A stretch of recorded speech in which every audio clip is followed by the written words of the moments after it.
వివేకము కలిగి దేవుని వెదకువారు కలరేమో అని యెహోవా ఆకాశము నుండి చూచి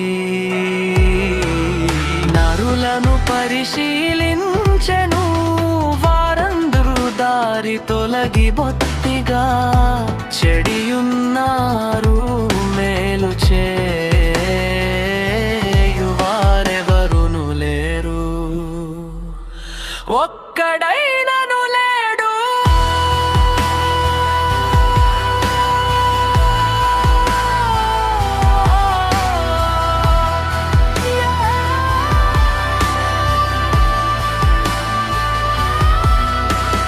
యెహోవాకు ప్రార్థన చేయక ఆరము మింగునట్లు ప్రజలను మింగుచు పాపము చేయువారికందరికి తెలివి లేదా?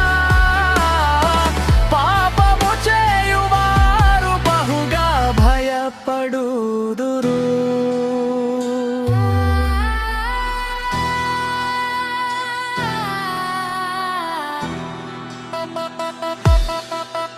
ఎందుకనగా దేవుడు నీతిమంతుల సంతానము పక్షమున